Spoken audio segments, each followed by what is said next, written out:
on est mispar anerot. Combien la femme devra allumer, la femme ou l'homme, parce qu'on a dit que c'est une mitzvah autant pour un homme qu'une femme, comme on va. D'accord?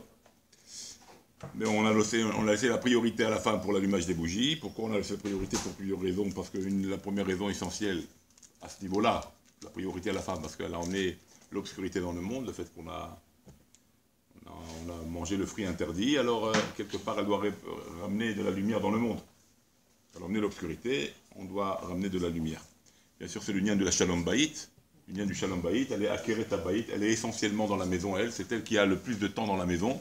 Donc elle a cette priorité d'allumer les bougies de Shabbat, du fait qu'elle c'est sa maison, c'est son endroit, la femme, c'est là où elle passe la plupart de ses heures, c'est dans chez elle. Donc elle a cette priorité-là sur nous qui sommes plutôt dehors pour travailler, etc. D'accord? Et comme ça, en allumant les bougies, ça amène le Shalom Bayit. Ça amène le Shalom Bayit, comme on a expliqué, parce qu'à l'époque, c'est avec ça qu'on s'éclairait. Les lumières de bougies de Shabbat, ça servait à éclairer l'endroit, sans bien sûr les toucher, mais ça a éclairé l'endroit. Et ça a évité toute querelle. Le type, il marchait, rentre chez lui, il voit c'était pas carrelé comme nous aujourd'hui, c'était du sable, c'était peut-être au milieu une pierre qui gêne, et le mari vient, il se trébuche dessus, et hop, il se fait un plongeon. Alors, il va s'en prendre sur qui? Il va s'en prendre à qui? Il va s'en prendre à sa femme, à qui il va s'en prendre? Il va pas s'en prendre à la pierre. D'accord? Ou un canon. Ah, d'accord? Ou peu importe, il y avait quelque chose qui était au milieu, et voilà, et ça part avec un coup de fusil. Donc le Shabbat, il ne peut pas se passer comme ça. Donc c'est important d'allumer les bougies de Shabbat. Donc l'homme comme la femme ont l'obligation d'allumer les bougies. Priorité à la femme, mais on a expliqué, dans le cours des précédents, on a expliqué les différents moments où l'homme allumera les bougies de Shabbat. Alors là, maintenant, on va voir le nombre de bougies. Okay? Alors minimum de bougies, on a dit, on fera, d'après le din, il suffit d'une bougie. Il suffit d'une bougie pour être quitte de l'allumage de la bougie de Shabbat. Mais bon, aujourd'hui, on n'allume pas une bougie, on allume deux bougies. Okay? En même temps, ça fait Zachor Veshamor. Ça rappelle le sujet de Zachor Veshamor. Un petit peu comme cette histoire qui est ramenée dans la Gemara où le Rabbi Shimon a vu un homme sortir des champs en courant dans la rue avec deux bouquets de myrte, d'assim. Pourquoi deux bouquets? Il lui a dit, il a fait arrêter. Il dit, pourquoi tu prends deux? Il dit, parce qu'un pour Zachor, un pour Shamor. Comme ça, il a dit, il a dit ça. Il était ravi de cette réponse. La même chose, des bougies, on mettra deux bougies pour rappeler cette notion-là de Zachor et Shamor. Hein? Oui, ça c'est Talmidei Chachamim, et Viennan Talmidei Chachamim, dit la Gemara dans Masechet Shabbat. Que celui-là qui allume avec la bougie, avec les bougies à l'huile, alors là, c'est une belle chose. Huile d'olive. Alors là, il aura des enfants Talmidei Chachamim. Et c'est important, si on peut le faire, pourquoi pas, bien sûr, pas de problème. Ok. Alors maintenant, si il y a des femmes qui rajoutent des bougies aujourd'hui. Okay. Deux, c'est minimum, on l'a dit. Il y a des femmes qui rajoutent au nombre des jours de la semaine. Mettent telle bougie. Il y a des femmes qui allument au nombre des enfants. Ils rajoutent à chaque fois avec l'enfant. Donc Shamor Vezachor, c'est elle et son mari. Et puis chaque enfant qui naît, il rajoute une. D'accord? Pour? Ah, pour les soldats, bon, si tu veux. C'est devenu la Médoura. D'accord? Alors, il y en a qui allument ça. Alors, il y en a qui allument 7 pour les 7 jours de la semaine. Il y en a qui allument 10. Même s'ils n'ont pas 10 enfants. Ils allument 10 pourquoi? Pour les 10 paroles. Asara Tadibrot, Asara Mahamarot, les 10 paroles de la création, les 10 paroles des 10 commandements. Donc voilà, il y a plein de petites choses comme ça qui fait que on chérit la mitzvah.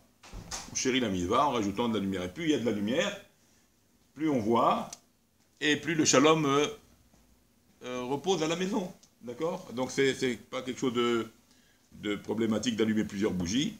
Ce qu'on fait, c'est bien sûr la bracha sur le départ. Okay, alors bon, on ne va pas revenir là-dessus, sur les différents avis. Il y en a qui allument d'abord et qui après font la bracha. Il y en a qui font la bracha et qui allument ensuite. Mais il faut savoir que l'allumage ne fait pas rentrer Shabbat, même pour la femme. L'allumage des bougies ne fait pas rentrer la femme, parce qu'elle a mis les bougies qu'elle s'oblige à faire Shabbat. Non.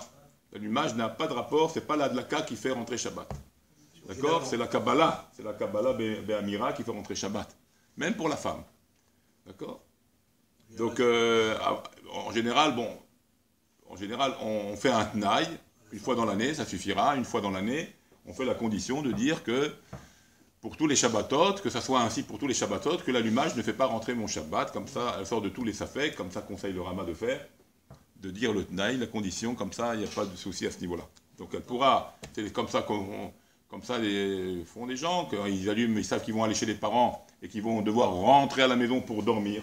Alors ils allument les bougies à la maison, avant bien sûr, avant Shabbat, bien sûr, ils allument. Après, ils prennent la voiture, ils vont, 5 minutes, ça prend la voiture, et hop, ils roulent, ils arrivent chez la maman, ils mangent, et après ils retournent à pied à la maison. Alors ils mettront des bougies un peu plus longues, comme on l'a expliqué, pour qu'au retour, on puisse profiter encore de la lumière de Shabbat. Des bougies allumées que j'ai allumées à la maison parce que j'avais l'intention de dormir. Et là, on allumera les bougies à l'endroit où on dort, si on sait qu'on va retourner dormir à la maison. D'accord? Donc ça, c'est pachout, ça c'est le côté simple des choses. Oui. J'avais entendu que si quelqu'un allume justement plusieurs bougies, après c'est une sorte de néder, il est obligé de faire tout le temps. Ah oui, voilà, par exemple, dans le cas, voilà, ça on va parler de ça à Odmeat. Oui, si on commence à allumer plusieurs bougies, il faut garder ça. D'ailleurs, on va parler de ça dans le cas où elle a shechacha. Dans le cas de shechacha, elle a oublié d'allumer un Shabbat. Imaginez, elle a oublié, le mari n'était pas là, il était en truc, elle était prise par les gosses, ça peut arriver, tout peut arriver. On n'est pas des anges là pour dire on est 100% sûr. D'accord? Ça peut arriver, le mari n'était pas là ce jour-là, elle a quand même l'obligation d'allumer chez elle, même si le mari n'est pas là. Hein. Les enfants lui ont pris la tête, voilà le cas. Et Shabbat, il est en tac, prépare à manger, prépare la plaque, prépare ci, prépare ça, le mari n'a pas pu aider, elle se retrouve, et on sait qu'en général, le mari, il donne un petit coup de main pour les bougies, on dit c'est la petite chose qu'il peut faire, qu'il fait quoi, pas qu'il peut faire, il peut faire beaucoup plus que ça.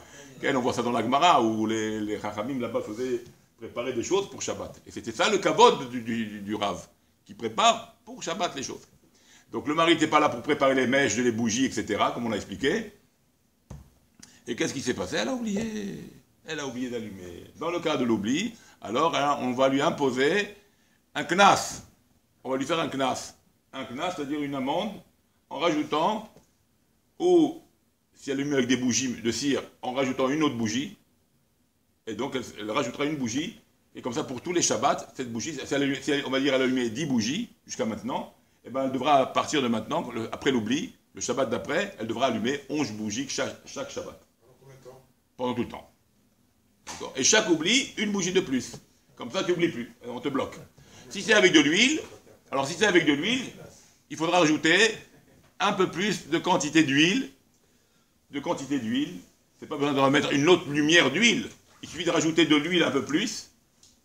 Et là, tu rajoutes, donc tu te fais ton amende, que tu fais ton knas toi-même, en rajoutant un peu plus d'huile que d'habitude. Et là, tu payes ce que tu as oublié. Voilà, c'est comme ça qu'on devra faire. Et c'est comme ça qu'on fait jusqu'à aujourd'hui. D'accord? Ok? Quelqu'un qui a posé le tchouva qui n'a pas allumé jusqu'à aujourd'hui. Il démarre à 2. Il va faire depuis là. Quel âge qu'il a, le bonhomme? Quel âge qu'elle a, la femme? 60 ans, hein, oui. 60 ans, tu pars D'accord. Shabbat, ça fait... Voilà, tu vois le système. Bon, non, on démarre. Ok, on démarre. Donc elle a oublié, elle rajoutera donc ou une bougie de plus, ou si c'est avec de l'huile, elle rajoutera une quantité supérieure à l'habitude, à son habitude. Et les jours de Yom Tov où elle allume, et si elle oublie d'allumer, est-ce que ça rentre aussi dans le compte du Shabbat? Oui. Ken aussi, pareil. Pas Par oublié. exemple, si elle a oublié pour Yom Tov, le Shabbat suivant, elle rajoute... Alors je ne sais pas si elle rajoutera pour Shabbat, elle rajoutera peut-être pour Yom Tov. Mais bon, en général, on fait la même chose. Entre Shabbat et Yom Tov, c'est le même compte qu'on met. On ne va pas séparer le Shabbat et Yom Tov dans le compte des bougies.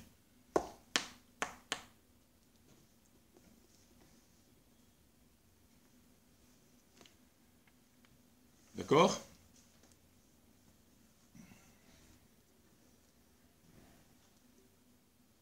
Ensuite. Ok. Voilà, ça c'est pour les bougies. Surata Adlaka, on peut voir Madlaka à Madlika et Anerot. Kentzra liadik ad shetebaer rov apetila. Kedei shiye alaav ole yafe miyad shemistalka yada, shemistaleket et yada. D'accord? mis un air. C'est-à-dire que quand on allumera, il faut qu'elle laisse l'allumette. En général, qu'est-ce qu'il fait le mari? Il prépare ça. Il fait que les mèches sont noires. Il prépare ça avant l'allumage, il allume toutes les bougies, il laisse la mèche un petit peu prendre, qu'elle soit noire. Une fois qu'elle est noire, il éteint. Et après, quand sa femme elle arrive, elle fait la bracha, elle allume. D'accord? Elle allume. Et quand elle allume, à ce moment-là, la flamme ne risque pas de s'éteindre. Pourquoi? Parce que la mèche a été déjà préparée. Mais si tu la fais allumer quand la mèche elle est blanche, avec même de la cire par-dessus même. Alors là, elle allume, et elle met sa main, à peine elle enlève, elle croit que c'est pris, et la mèche, des fois, due à la cire qu'il y a, ça s'éteint tout de suite. Donc elle a fait la bracha, elle n'a pas eu le temps de profiter de la lumière, que la flamme s'est éteinte. Donc c'est pas bon ça. C'est pour ça que le mari devra préparer. S'il n'a pas préparé, ou le mari n'était pas là, il n'a pas préparé, ou elle n'a pas préparé, elle devra garder la main sur la mèche avec l'allumette, jusqu'à qu'elle voit bien que la flamme, elle voit la flamme bien prendre sur la mèche, qu'il n'y a pas de risque à ce que maintenant, après la flamme va s'éteindre. D'accord? C'est important ça aussi, cette petite chose-là, qui a l'air de rien. Donc c'est bien que le mari prépare à sa femme ces bougies-là en leur faisant des petites mèches noires. Il éteint tout, et quand ça vient l'heure de l'allumage, la femme elle vient, c'est direct, il n'y a pas de risque à ce que la flamme va s'éteindre. Ok? Bon, on s'arrête là pour aujourd'hui. Allez.